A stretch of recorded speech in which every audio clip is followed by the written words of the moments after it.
주식시장에서 끌려 나오는 양자이론, 천부경. 천부경 학회 강의.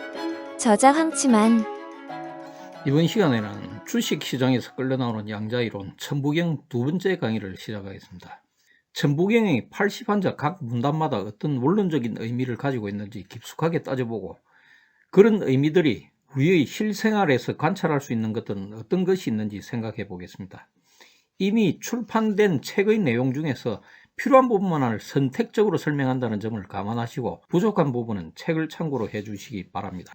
천부경이 최초로 출현한 시기는 1만 년 전이지만 우리가 지금 현재 보고 있는 80한자는 1500년 전에 최천에 의해서 다시 번역되고 기록이 되었습니다. 당시의 사람들이 생각하고 쓰는 행위가 정확히는 어떤 뜻으로 사용되었는지 현재 세상에서는 아무도 모릅니다. 그때의 말과 뜻이 현재와 같을 수도 있고 전혀 다를 수도 있습니다. 따라서 의미에 대한 나름대로의 검증이 필요했습니다. 저는 그것을 수치적 검증이 필요하다면 주식시장으로 검증을 하였고, 스토리에 대한 이해가 필요하다면 창세기와 불교의 경전 그리고 한국인의 전통사상을 참고로 했습니다. 종교 이야기는 역시 아무리 시간이 오래 지났어도 그 속에 있는 진리는 많은 부분이 변하지 않고 계속 적용되고 있음을 발견할 수 있었습니다. 창세기 이야기는 진화이론이 나오면서 상당 부분 그 실체적 근거를 잃었지만 제가 80한자를 모두 해석하고 나서 천부경과 창세기가 비슷한 전개를 하고 있다는 것을 발견하면서 이것이 단순한 아담과 이브의 갈비뼈 이야기가 아니라는 것을 깨닫고 종교 경전에 대한 이해를 다시 하게 되었습니다. 이러한 사실은 불교 경전도 마찬가지입니다. 자, 본문 해석 시작하겠습니다. 일시무실은 일시와 무실은 동일하다, 즉 같다는 뜻으로 읽겠습니다. 이것은 일이 시작하는 것과 무가 시작하는 것은 같다는 뜻이며 동시에 시작하기도 하지만 존재를 뜻하는 일과 비존재, 즉 없다는 뜻의 무는 같은 것이라는 뜻이며 같은 곳에 항상 존재할 수밖에 없습니다. 이 문단에서 가장 중시해야 될 부분은 일과 무의 용어 해석입니다. 일과 무는 그 정의를 모른다면 천부경을 아무리 읽어봐도 무슨 뜻인지 알 수가 없을 겁니다. 그래서 일과 무에 대한 비교표를 한번 정리해 보았습니다. 일과 무, 일과 영이 나타날 때까지는 무슨 말인지 잘 모를 겁니다. 그러나 인간의 몸체가 일이라면 몸을 움직이는 마음은 무라는 말이고, 일과 무는 항상 함께 존재해야 인간이 살아 움직일 수 있는 것입니다. 기업체를 비교하더라도 주주와 경영진, 직원을 아무리 많이 데리고 있어도 월급을 안 주면 다 도망가 버리고 회사는 해체가 될 겁니다. 그러면 월급이라는 부분은 무가 됩니다. 세상의 모든 존재들이 껍질과 함께 무로 표현되는 정신이나 동기부여가 없다면 죽은 목숨이라는 것이죠. 정신이 아무리 살아있어도 기업체가 존재하지 않는다면 무슨 필요가 있겠습니까? 일이라는 건 단순하게 표현한다면 껍질이 되고, 무는 정신이나 마음을 표현하는 것이 됩니다.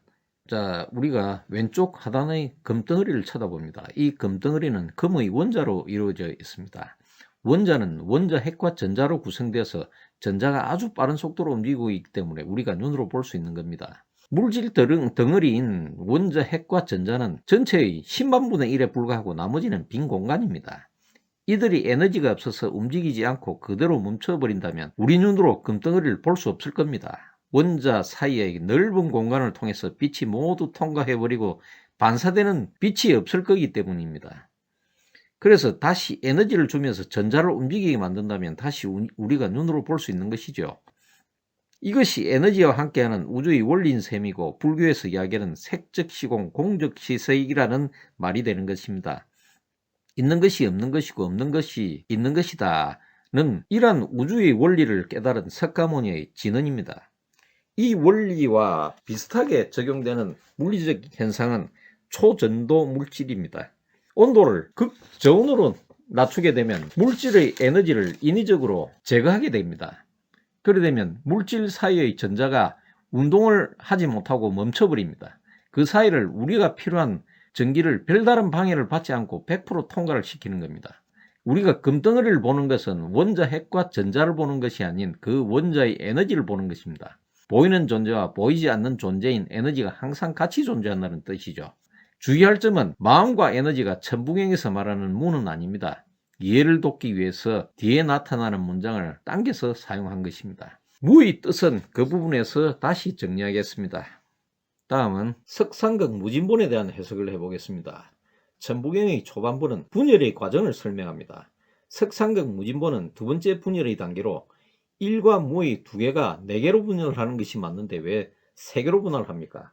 이 부분의 해석이 일반적으로 가장 많이 틀리는 부분입니다. 해석을 하는데 신경을 좀 많이 써야 한다는 것이죠. 이런 예정대로 한 개가 두 개로 분할됩니다. 음량으로 말하기도 하고 천지로 표현되기도 합니다.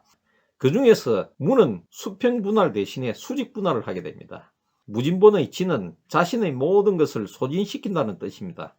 자신의 모든 것을 소진시켜서 본을 만들어낸다고 해석을 할 수 있죠.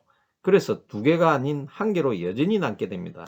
그래서 상극이라는 말이 되는 것이고 천지와 본은 서로 간에 유사함이라고는 전혀 없는 상황으로 분할되는 겁니다. 여기에서 음량의 개념이 처음으로 나타납니다. 음량으로 표현되지 않는다면 하늘과 땅의 천지로 구분됩니다. 무의 의지에 따라서 추가되어 천지의 작용으로 새로운 껍질이 만들어지게 되면 무가 직접 들어가지 못하므로 무는 그 껍질을 운영하기 위하여 본을 만들어내면서 본은 그 껍질 속에 들어가서 자리를 잡으면 만물이 형성되는 것이죠. 물질과 식물, 동물, 인간 모두 같은 이치입니다. 단지 그 본의 크기가 다를 뿐이죠.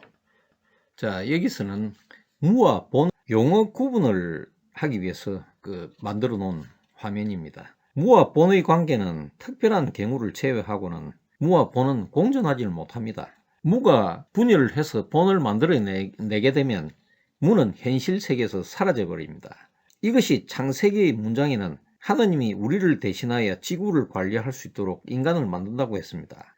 하느님이 뒤로 물러나고 인간을 대행자로 내세우는 겁니다. 여기서 본의 의미는 80한자 중에서 본심 본태양이라는 문장에서 정의가 됩니다. 본은 마음이라는 것이죠.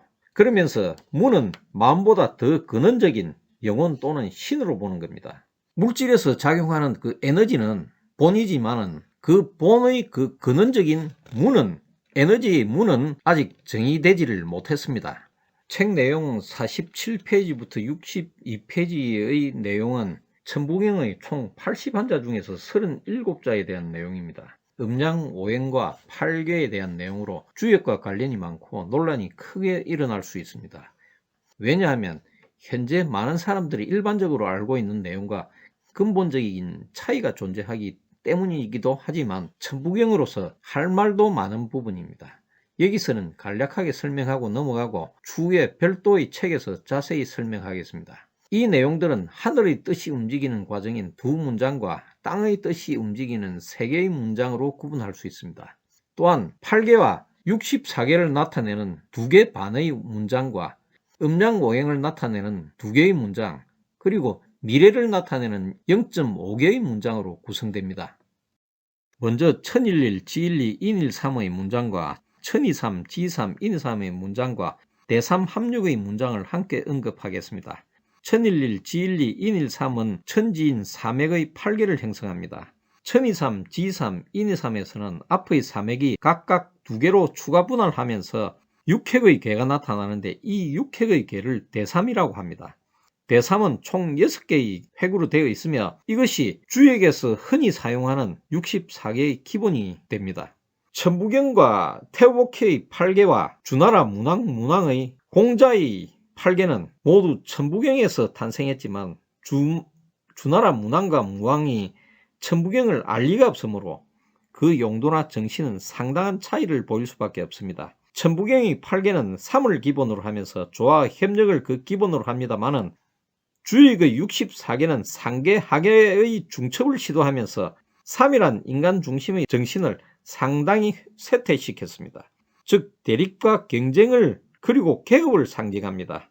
한국인의 전통적인 홍익인간의 정신에는 천부경의 3의 사상이 들어있고 중국인의 패권주의적 정신의 배경에는 이러한 주역의 사상이 근본적으로 자리 잡고 있다고 보는 겁니다.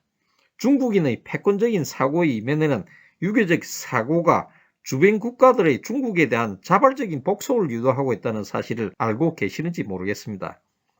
이러한 유교적 배경은 한국인들마저도 유교적 정신에 오염되는 통에 조선을 포함한 근세에 한국인들은 상당한 시련을 겪었다고 보는 겁니다. 이러한 사실을 깨닫고 세상을 평화롭게 운영을 하기 위해서는 천부경을 연구를 많이 해야 됩니다.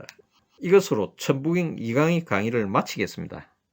대종교 천부경학회는 천부경 연구자들을 지원하는 곳으로 여러분들의 강의 영상을 이메일로 보내주시면 업로드 해드리고 추후 출판 지원도 합니다. 많은 지원 바랍니다. 후원 계좌 카카오뱅크 333224-2676363 문의 010-5787-7998. 이 영상은 플로바더긴과 온에어 스튜디오 인공지능 음성으로 제작되었습니다. 도움되셨으면 구독해주세요. 시청해주셔서 고맙습니다.